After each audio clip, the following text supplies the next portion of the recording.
Halo semuanya, selamat datang di Digital pada episode kali ini. Saya Karlini Gitara Sabela Syifa akan menemani Anda ke depannya untuk membahas sebuah tema yang sangat istimewa, Path of Achievement, A Story of Struggle and Dedication.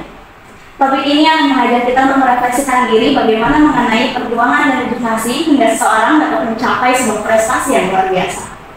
Berbicara soal prestasi, pada kesempatan kali ini kami menghadirkan seorang yang luar biasa. Beliau berhasil meraih beberapa prestasi tertekan, di antaranya tidak hanya dinobatkan sebagai King EDSA 2022, namun beliau berhasil menjadi Putra FKIP 2023 dan berhasil menjadi top 40 Duta Bahasa Jawa Barat 2023. Mari kita sambut bersama Wahyu Ramdhani. Halo gimana kabarnya? Baik, alhamdulillah. Bagaimana kabarnya? Alhamdulillah baik. Senang sekali mendengarnya. Terima kasih Wahyu telah berkenan hadir dalam podcast kali ini. Oke.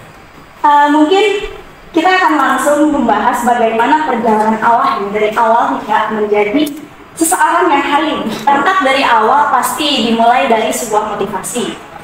Apa sih motivasi Wahyu dan hal yang menarik untuk Wahyu mengikuti kegiatan-kegiatan tersebut?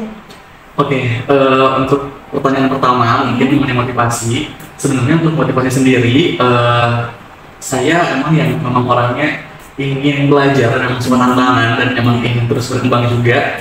Dan juga setidaknya jika saya memiliki sedikit banyaknya hal positif dalam diri saya, sebisa mungkin saya ingin tetap menyebarkan dampak positif itu kepada yang lainnya.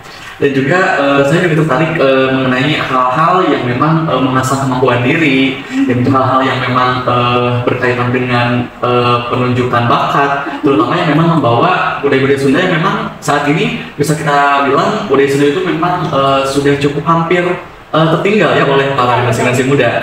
Dan mungkin untuk para generasi muda sekarang, kita juga bisa ikut melestarikan budaya Sunda, tidak hanya kita turun langsung, tetapi juga kita juga bisa sedikit banyaknya untuk mendukung ataupun mempraktekkan budaya Sunda yang ada di sekitar kita seperti itu. Dan motivasi saya, ya memang saya orang yang ingin belajar, ingin memotivasi diri juga dan suka berkembang dan juga mencoba hal-hal yang baru yang memang menurut saya itu tantangan yang ingin saya coba seperti itu. Wah, alhamdulillah hebat sekali ya rekan-rekan. Berangkat dari ingin belajar, kemudian ingin membawa dampak positif bagi lingkungannya. Dan ternyata Wahyu ini sosok anak muda yang ingin berkeinginan untuk mengembangkan, melestarikan budayanya, salah satunya budaya Sunda ya Kak. Wow. Mengingat timeline dari King EDSA, Putra FKIP, dan kemudian jadi Duta Bahasa, apakah tahu sebelumnya mengenai timeline itu yang berurutan? Apakah emang berencana untuk dari King ke Putra FKIP dan ke Duta Bahasa gitu? Oke, jadi untuk timeline sendiri itu memang kebetulan berurutan.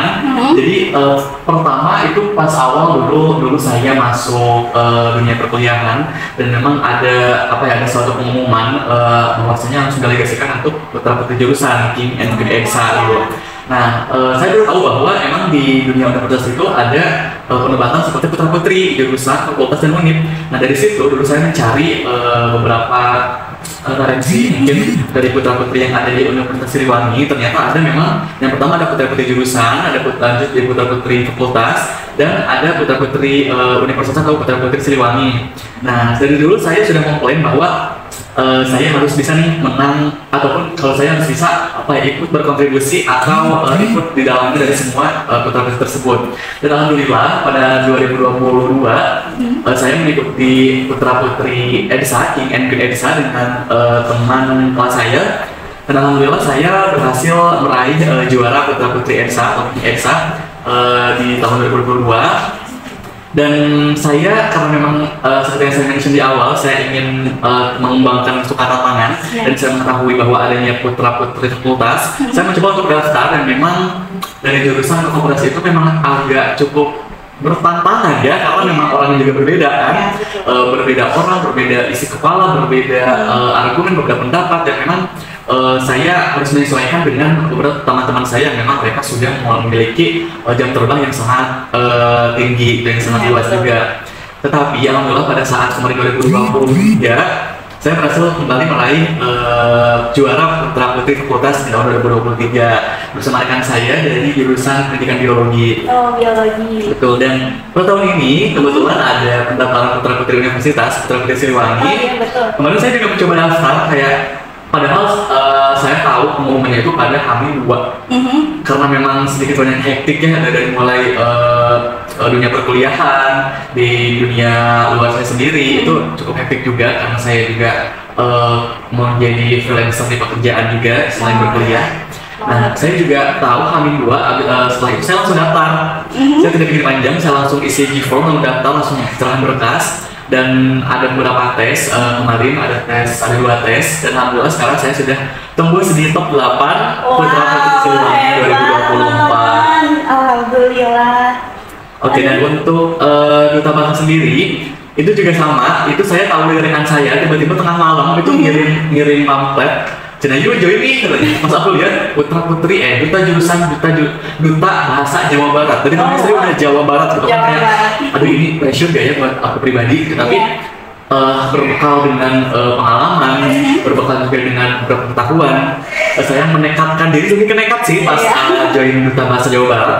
Tapi alhamdulillah karena memang dari Universitas Siliwangi sendiri setelah Acep itu dari jurusan pendidikan bahasa Inggris juga yang dulu 6 tahun ke belakang itu berhasil kalau tidak salah itu runner up-nya, dan setelah 6 tahun ke belakang Universitas Siliwangi baru tembus 40 besar kemarin pada saat saya mengikutinya seperti itu. Wow, luar biasa ya teman-teman. Ada lagi ya? Oke, jadi dibilang berurutan untuk yang di ranah kampus memang saya sudah mempunyai dari awal karena saya ingin dari jurusan dulu ke fakultas, lanjut itu nanti ke universitas. Dan untuk duta bahasa itu memang saya yang nekat sih, yang memang mendadak, yang ingin mencoba juga gitu. Tapi alhamdulillah lumayan buahkan hasil di tahun 40 kemarin. Alhamdulillah, memang niat baiknya dari awal bisa terencana dengan baik ya teman-teman. Oh ya, dari awal itu King Edsan, berarti kan perwakilan dari kelas ya. Berarti itu kemauan Wahyu sendiri tanpa kayak disuruh teman-teman Wahyu aja deh gitu. Oke, karena dari dulu gimana ya, kemauan sendiri juga dulu sih lebih takutnya kayak ini putra putri EDSA gitu kan, jadi takutnya emang fuel gitu hall kayak like bahasa Inggris gitu. Tapi kayak yang paling 80% emang mengenai bahasa Inggris juga, karena memang dulu mungkin gak ada lagi, tapi karena emang saya juga pengen, jadi saya yaudah aku aja deh buat perwakilan dari kelas gitu, daripada gak ada lagi deh aku aja deh.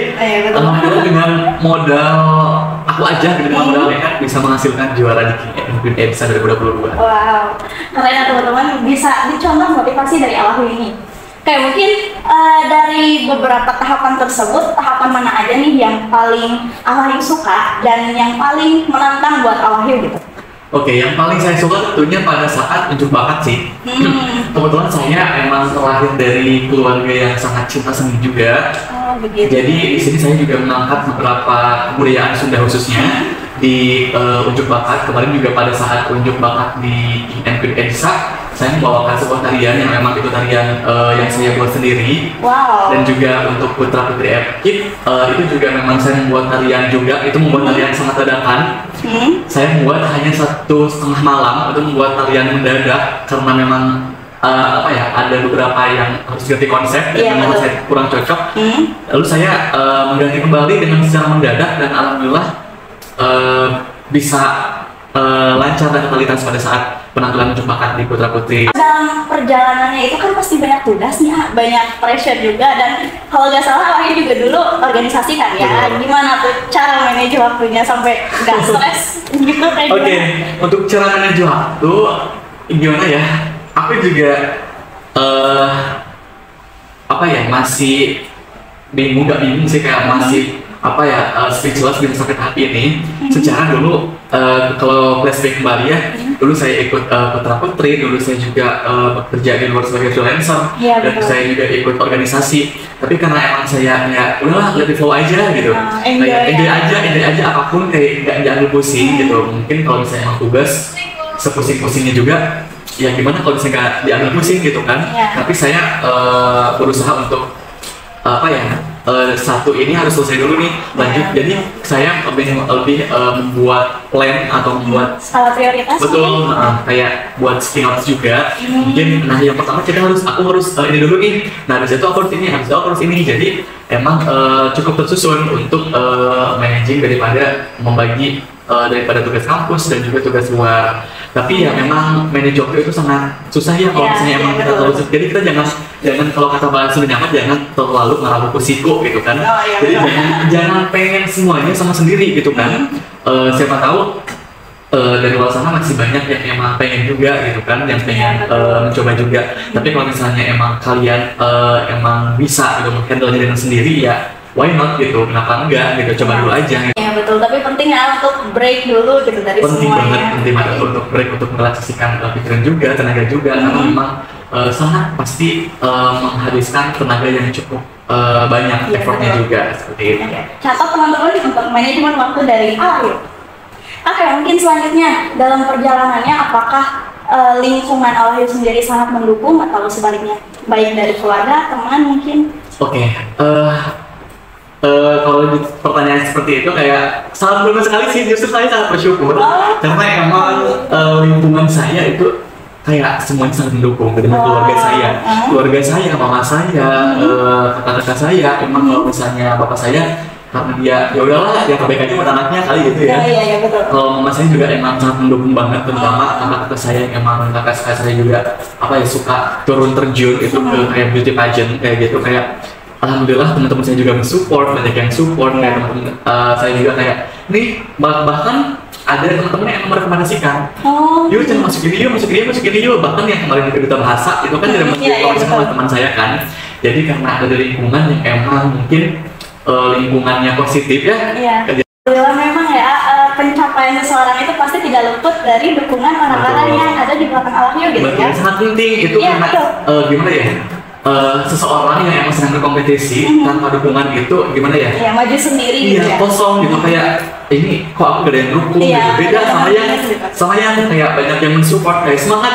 Even mereka banyak yang nge-WA gitu, misalnya nge-WhatsApp di semangat ya itu dukungan yang emang kecil tapi sangat berharga banget sih. Aduh, aku penasaran ya dari tadi. Awalnya nih kan seperti yang teman-teman lihat ya dari tadi, beliau ini fun, gitu, cheerful. Tapi gimana sih? Apa ada titik down-nya Alayu terutama ketika menjalani kompetisi-kompetisi tersebut? Kalau dibilang titik down, kurang tepatnya mungkin lebih tepatnya insecure sih, karena emang mungkin berbekal dari pengalaman saya yang cukup yang memang segini adanya gitu, dan emang karena dari standar ajang-ajang atau kompetisi itu selain memang standar yang thinking kayak gitu, mungkin 3B juga mungkin di sini para teman-teman untuk yang pengen ikutan juga itu emang harus pertimbangkan 3B juga. Yang pertama itu harus berarti dalam artian memang pemikiran kita, karena kita harus terus untuk berwawasan luas, critical thinking juga itu sangat perlu sih, berpikir kritis juga, dan emang pengetahuan dan wawasan itu memang berpengaruh sih. Dan yang kedua ada beauty, dan beauty juga kadang orang memperhatikan itu kecantikan ya, tapi juga beauty itu memang tidak semata-mata itu berbentuk kecantikan. Beauty juga bisa kita artikan sebagai penampilan, dan juga beauty itu tidak hanya dilihat atau dipandang dari luarnya saja, tetapi juga ada beauty yang memang itu dari dalam diri kita sendiri. Inner beauty juga memang ada, ya mungkin teman-teman sudah pada paham dari dari luar dalam beauty itu sendiri. Jadi memang tidak hanya penampilan fisik ataupun tidak hanya wajah teman-teman yang memang tampan ataupun cantik, dan juga ada dari dalam juga memang yang harus teman-teman perhatikan, dan juga teman-teman harus nanti perlihatkan juga.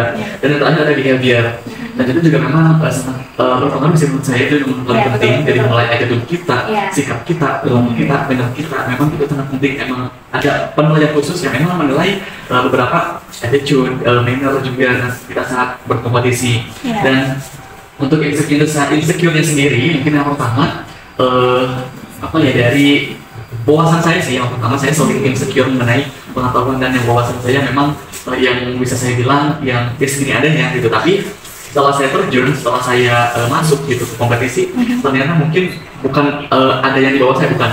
Mungkin ada yang memang satu level dengan saya, tapi juga tidak menutup kemungkinan ada yang memang jauh lebih tinggi daripada saya.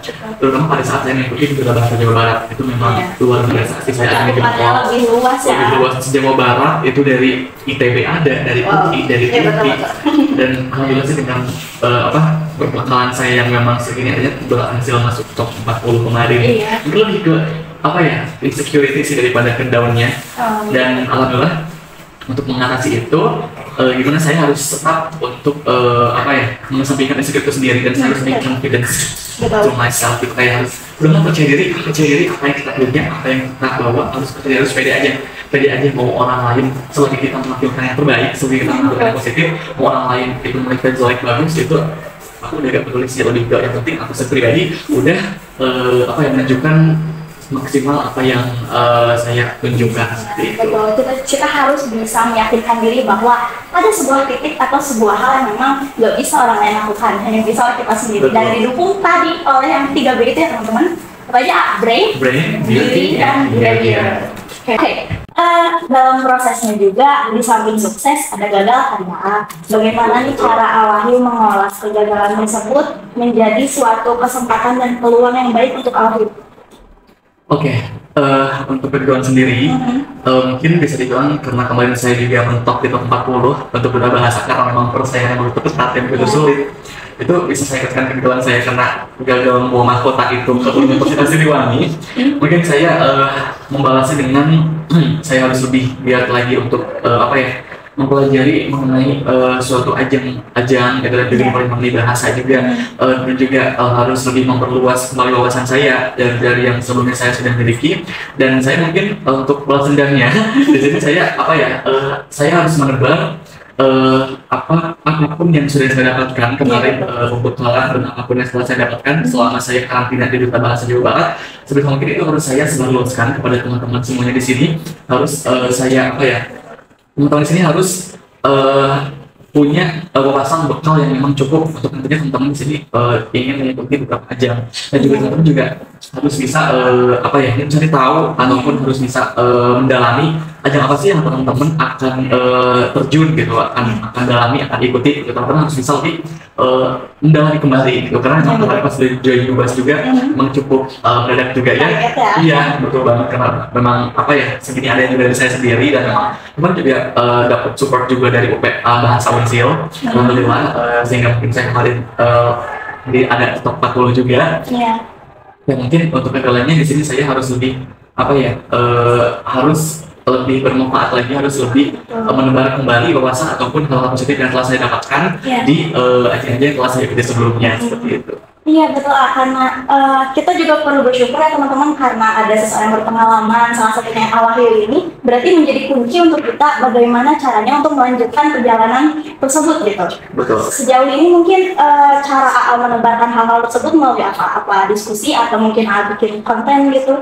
Mungkin sedikit banyaknya saya berkolaborasi dengan beberapa pihak ya, dan juga PR sendiri untuk nantinya bisa melanjutkan generasi Duta Bahasa Unsil untuk bisa melanjutkan Duta Bahasa Jawa Barat. Dan juga saya membuat mungkin pematerian kepada, karena juga saya kemarin mengisi materi di rangkaian pemilihan putra putri FKIP, dan juga saya itu ingin lebih menebarkan atau lebih mengasih tahu nih mengenai nanti kayak gimana teman-teman, nanti setelah menjadi putra putri harus kayak gimana, bakal kayak gimana, dan juga bekal teman-teman nanti harus apa aja, dan juga nanti teman-teman harus masuk apa aja, mungkin dari public speaking-nya juga kayak gitu sih.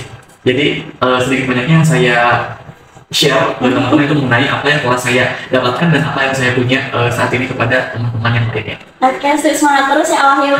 Insya Allah kegagalan ini adalah jalan awal buat Al-Wahyu meloncat ke mahkota itu sendiri. Amin. Seiring banyaknya pengalaman yang udah Al-Wahyu tempuh ini, adakah suatu teknik atau strategi Al-Wahyu untuk mengatasi demam panggung? Untuk mengatasi demam panggung sendiri ya, karena memang saat kompetisi yang tidak bisa dipungkiri, itu demam panggung itu selalu datang tiba-tiba. Apalagi kalau misalnya sudah melihat para supporter gitu kan. Tapi gini, bukan teknik. saya bisa bebas saya bisa sedikitnya tidak ada panggung kalau misalnya saya tidak ditonton sama sekali, bahkan sama orang yang kenal. Iya betul, event itu sama supporter, sama keluarga atau sama siapapun itu, saya punya prinsip saya tidak mau ditonton oleh siapapun ke saya kondisi. Iya betul. Jadi kita nggak merasa canggung ya, nggak, oh ada dia kan gitu. Dan juga kayak pressure juga, pada saya sendiri kayak, ini banyak supporter, masa kalau misalnya kalau kalah mau. Betul, karena emang apa ya, udah kan mending saya aja berkompetisi gitu, yang penting di luar sana atau hasilnya aja deh, kalau memang dia alhamdulillah syukur gitu kan, kalau misalnya gagal ya itu bisa menjadi pelajaran juga buat kedepannya gitu. Tapi tidak bisa dipungkiri kalau supporter itu memang selalu apa ya, kalau bahasa Inggris sama menguntit gitu kan, selalu menguntit itu di belakang, karena kemanapun harus ada supporter, karena tadi ya udahlah kayak saya kan juga kadang menjadikan itu supporter sebagai apa ya, penyemangat juga. Ya, betul. Dan juga kemarin juga pada saat pemilihan Putra Putri FK, alhamdulillah saya ditanggil oleh keluarga saya, dan juga itu memang menjadi kegugupan yang luar biasa. Ini karena kalau kalah ini malu sama keluarga gitu kan. Alhamdulillah dengan apa ya, percaya diri nomor satu sih. Percaya diri nomor satu, teman-teman gak usah insecure, teman-teman gak usah kayak aku gak bisa nih, aku gimana nih, kayak tapi dengan teman-teman dengan percaya diri nomor satu sih. Jadi teman-teman harus latih percaya diri teman-teman. Dimulai dari teman-teman boleh ngobrol depan kaca sendiri, teman-teman lihat gestur teman-teman, teman-teman lihat, pokoknya teman-teman harus apa ya, melatih kepercayaan diri teman-teman dari sejak, kalau misalnya dari sejak dini sih, dari mungkin dari teman-teman dari SMP atau dari SMA. Alhamdulillah, kita sudah berada di penghujung Iri Talk kali ini. Terima kasih Wahyu atas. Pastinya nanti saya harus share lebih ya. Iya aja ya. Penting harus banget. Teman-teman, sayangnya kita sudah berada di penghujung Iri Talk kali ini, dan sayangnya Iri Talk kali ini adalah episode yang terakhir pada musim tahun ini. Semoga kita bisa bertemu kembali di Talk kedepannya dengan inovasi dan narasumber yang sangat hebat ke depannya. Sekian, mohon maaf atas kekurangannya. Terima kasih. See you. Bye. Terima kasih.